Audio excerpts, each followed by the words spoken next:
Hello everyone, welcome to करंटपुर। तो आज के डेली करंट अफेयर्स की सीरीज में हम लोग देखेंगे 19 मई 2023 के करंट अफेयर्स को, और वीडियो में एंड तक बने रहें। वीडियो के एंड में 18 मई 2023 के करंट अफेयर्स का हम लोग रिवीजन करेंगे, जो कि आपको आने वाले सभी कॉम्पिटिटिव एग्जाम के लिए काफ़ी हेल्पफुल होने वाला है। तो अगर चैनल पर नए हैं तो चैनल को सब्सक्राइब जरूर कर लें, बेल आइकन को भी प्रेस कर लें, ताकि वीडियो की नोटिफिकेशन आपको मिलती रहे। और वीडियो की नोटिफिकेशन आपको हर सुबह 5 बजे मिल जाती है। अगर नोटिफिकेशन नहीं भी आती है तो आप 5 बजे डायरेक्ट चैनल पर जाकर और उसे सर्च कर वीडियो को देख सकते हैं। और एक रिक्वेस्ट है कि वीडियो को बिना स्किप किए आप पूरे एंड तक देखें, क्योंकि बहुत ज़्यादा टाइम नहीं लगता है, मात्र 10 मिनट की वीडियो रहती है, वो आप आराम से देख सकते हैं। तो चलिए देखते हैं आज का करंट अफेयर्स। क्वेश्चन है पहला कि निम्नलिखित में से किस बैंक ने हाल ही में 100 डेज 100 पेज अभियान शुरू करने की घोषणा की है? आंसर है इसका ऑप्शन ए, भारतीय रिजर्व बैंक। भारतीय रिजर्व बैंक ने हाल ही में 100 डेज 100 पेज अभियान शुरू करने की घोषणा की है। इसका उद्देश्य बैंकों द्वारा जमा की गई अदावी जमा के मुद्दे को सक्रिय रूप से संबोधित करना है। 100 दिन 100 भुगतान प्रोग्राम के जरिए आरबीआई ग्राहकों के अनक्लेम्ड पैसों की जानकारी प्राप्त करके उसे ग्राहक तक पहुंचाएगी।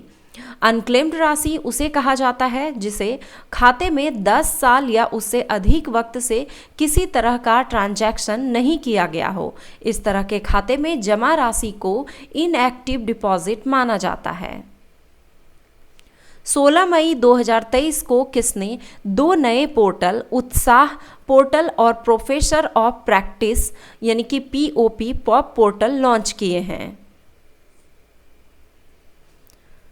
आंसर है इसका ऑप्शन सी, यूजीसी ने। विश्वविद्यालय अनुदान आयोग यानी कि यूजीसी ने भारत में उच्च शिक्षा की गुणवत्ता और प्रभावशीलता में सुधार के लिए 16 मई 2023 को 2 नए पोर्टल, उत्साह पोर्टल और professor of practice portal launch किया है। ये पहले राष्ट्रीय शिक्षा नीति 2020 और इसके रणनीतिक लक्ष्यों के अनुरूप है। उत्साह पोर्टल एक व्यापक मंच है जो उच्च शिक्षा में गुणात्मक सुधार के लिए यूजीसी की पहल के बारे में विस्तृत जानकारी प्रदान करता है। और प्रोफेसर ऑफ प्रैक्टिस पोर्टल, ये पोर्टल का उद्देश्य उच्च शिक्षा संस्थानों में संकाय सदस्यों के रूप में अनुभवी पेशेवर विशेषज्ञों की नियुक्ति को सुगम बनाना है। किसे देश के विधि और न्याय मंत्री का कार्यभार दिया गया है? आंसर है ऑप्शन सी, अर्जुन राम मेघवाल को। संसदीय कार्य और संस्कृति राज्य मंत्री अर्जुन राम मेघवाल को विधि और न्याय मंत्रालय का स्वतंत्र प्रभार सौंपा गया है। यह मंत्रालय पहले केंद्रीय मंत्री किरेन रिजिजू के पास था, जो अब पृथ्वी विज्ञान मंत्रालय कार्यभार संभालेंगे। राष्ट्रपति द्रौपदी मुर्मू ने प्रधानमंत्री नरेंद्र मोदी के सलाह पर विभागों में परिवर्तन किया है। कर्नाटक के नए मुख्यमंत्री के रूप में किसे चुना गया है? आंसर है इसका ऑप्शन डी, सिद्धारमैया को। कर्नाटक में कांग्रेस के वरिष्ठ नेता सिद्धारमैया कर्नाटक के अगले मुख्यमंत्री होंगे और पार्टी की राज्य इकाई के अध्यक्ष डीके शिवकुमार उप मुख्यमंत्री पद संभालेंगे।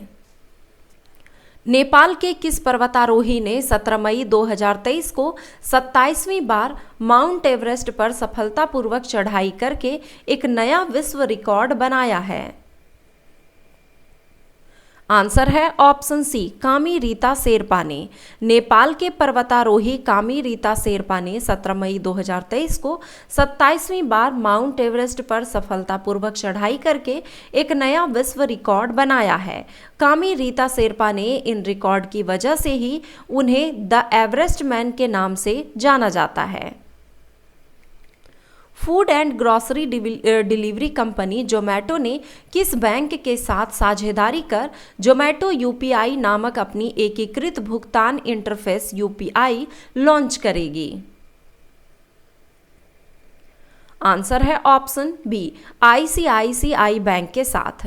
Food and grocery delivery company Zomato ने आईसीआईसीआई बैंक के साथ साझेदारी कर जोमेटो यूपीआई नामक अपनी एकीकृत भुगतान इंटरफेस लॉन्च करेगी। इसका उद्देश्य जोमेटो यूपीआई पेश करके कंपनी का लक्ष्य कैश ऑन डिलीवरी ऑर्डर पर अपनी निर्भरता को कम करना है।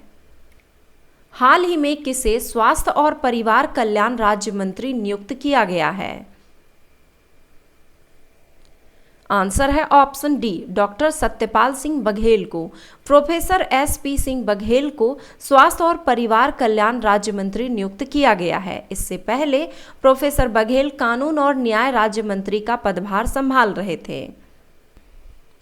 47वें अंतर्राष्ट्रीय संग्रहालय दिवस मनाने के लिए केंद्र सरकार ने अंतर्राष्ट्रीय संग्रहालय एक्सपो आयोजित किया है। इस एक्सपो का विषय है। आंसर है ऑप्शन सी, संग्रहालय स्थिरता और कल्याण। प्रधानमंत्री श्री नरेंद्र मोदी ने 18 मई 2023 को नई दिल्ली स्थित प्रगति मैदान में अंतर्राष्ट्रीय संग्रहालय एक्सपो 2023 का उद्घाटन किया। 47वें अंतर्राष्ट्रीय संग्रहालय दिवस मनाने के लिए आज़ादी का अमृत महोत्सव के हिस्से के रूप में अंतर्राष्ट्रीय संग्रहालय एक्सपो आयोजित किया गया है। इस एक्सपो का विषय संग्रहालय स्थिरता और कल्याण रखा गया है। अंतर्राष्ट्रीय संग्रहालय दिवस इंटरनेशनल म्यूजियम डे किस तिथि को मनाया जाता है? आंसर है ऑप्शन ए, 18 मई को। प्रतिवर्ष 18 मई को अंतर्राष्ट्रीय संग्रहालय दिवस मनाया जाता है।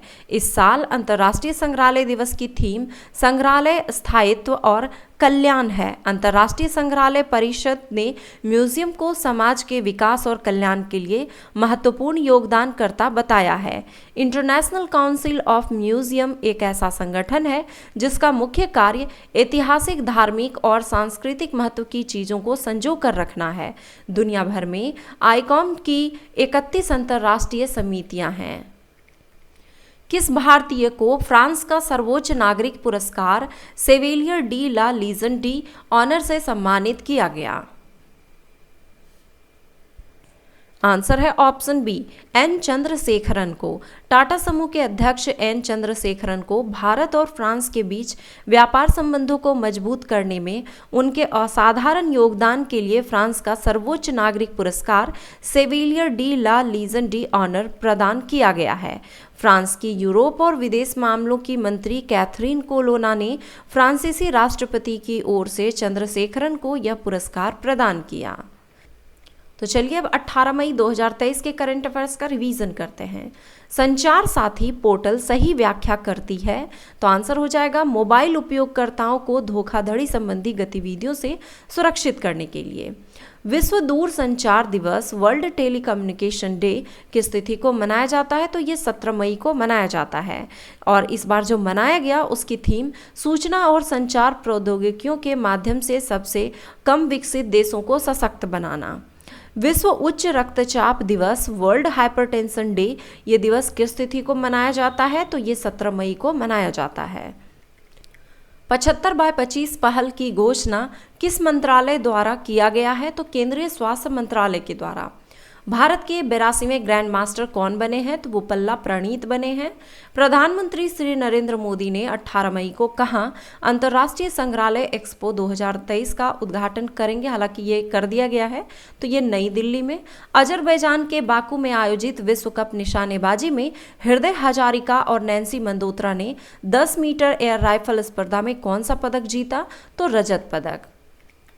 किस दवा निर्माता कंपनी द्वारा डेंगू के खिलाफ भारत का पहला टीका विकसित करने की दिशा में एक महत्वपूर्ण कदम उठाया है? तो सीरम इंस्टीट्यूट ऑफ इंडिया और पैनासिया बायोटेक द्वारा।